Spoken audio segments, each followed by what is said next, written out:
And Shedeur Sanders says that every time Colorado plays, it's everyone's Super Bowl. That's the Super Bowl on the schedule is Colorado. What are your thoughts, Jeremy?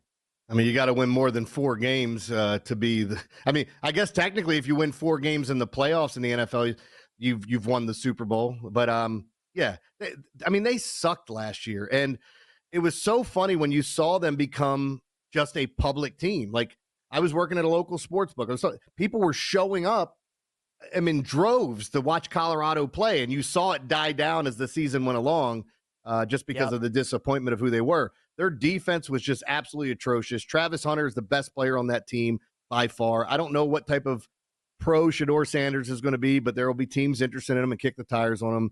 A lot of people, if you watch him, you got to realize Shedeur's more like, I'll say he's like Pat Mahomes, and he runs when he has to, and he can throw the football. But their offensive line was just horrendous last year, to where I'm not sure how good Shedeur is because he was getting sacked left and right, and I'm not sure how much of it was his fault. So, no, I don't. They're not there are going to be eyes on the game because celebrities are showing up. Deion talks a good game, but they're not a good football team just yet. No, they are not. It's going to be interesting in the Big 12, right? Because now that Texas and Oklahoma are gone, we all kind of think that Utah and Kansas State are the favorites. But the beauty of the Big 12 is this is the conference where there's historically been parity, and usually the favorites don't tend to win it. And I look at Colorado's schedule this season, right? And they actually have a tough schedule to start. They're home against North Dakota State. And if you know anything about college football, North Dakota State has kind of been like the Alabama or Georgia of the FCS. So that's week 1. Then you're at Nebraska, at Colorado State. Those will be tricky games. You're at UCF, at Arizona, at Texas Tech, at Kansas. They have to play Oklahoma State. They have to play Utah. They pretty much have to play all the top teams in the Big 12 this year. So the schedule really didn't do them any favors, Jeremy. And again, for a team that you worry about their depth, their final 3 games are against Utah, Kansas, and Oklahoma State. It's a tough way to finish the season. And they got a tough start to the season, too. So I just don't see it, man. Yeah. No, I don't. I'm with you. I do think Shedeur is good, but yeah, the O-line was so bad last year. He was just running for his life. Right now, most mocks have him going number 2 overall. They have the quarterback, Carson Beck from Georgia as number 1, and they have Shedeur as number 2. So we'll see. Do you think Deion will get this thing right? Like, it's obviously going to take him time, but year 4, year 5, do you think there'll be a team that's competing for Big 12 titles? And by the way, I think Carson Beck is dating one of the Cavendish sisters or the twins, so he should be number 1 overall. Went well for Paul Skeens going number 1 overall. Anyway, exactly. Yeah, with Colorado and just talking about Shedeur, I don't want to bash him because, again, I'm not sure how good he's going to be, but I don't think I've said this, and I said it yesterday. I think there are 3 types of coaches in football, and especially college football. Guys that can recruit, guys that can know their X's and O's, and guys that can do both. Saban was a both guy. Kirby Smart's a both guy. You want to go to Ohio State, Michigan, wherever, you could find guys that you think can do both.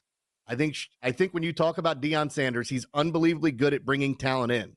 He doesn't treat everybody the same when they're there, which is so ridiculous. He's even said he has a favorite son, and that changes week to week, which is just something that's so obvious. But I think when he goes up against Matt Rule, I think he's going to coach circles around him. And depending on who you are, you might think Matt Rule's not a good coach. The one thing I want to see Deion do, and I feel like he has started doing, is surrounding himself with really smart people. This isn't me telling you that Deion doesn't know football. He knows football. But when it comes to the X's and O's, I'd rather have somebody else doing that and let him focus on the head coaching stuff. When do we go for it on 4th down? Are we punting here? Are we doing something different? I think that's how it should go.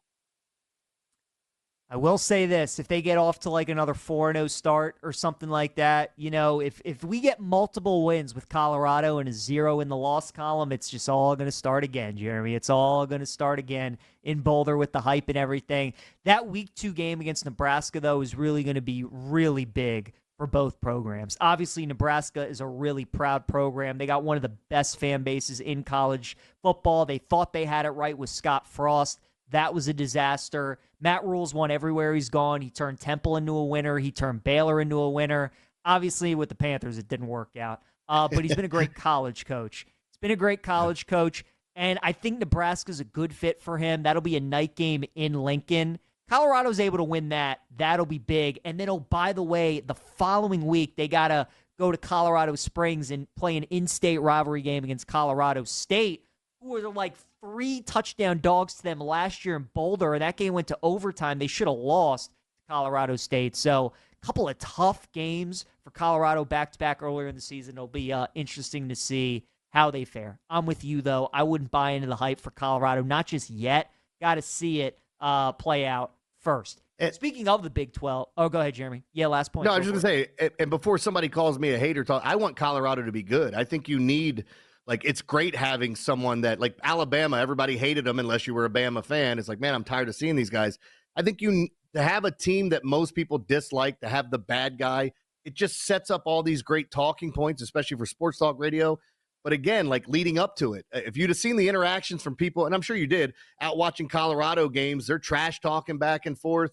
People really want to see them do well, and I think it would be good for college football. After I watched them, I'm going, I don't know how good TCU is, but everybody wanted to jump to the forefront and say, hey, Colorado's going to be special. Yeah, no, exactly. And we learned that they weren't special, and neither were TCU last season. We are welcomed by Shahan Jayaraja, who joins us, CBS Sports national college football writer. You can give Shahan a follow on X at Shahan Jayaraja.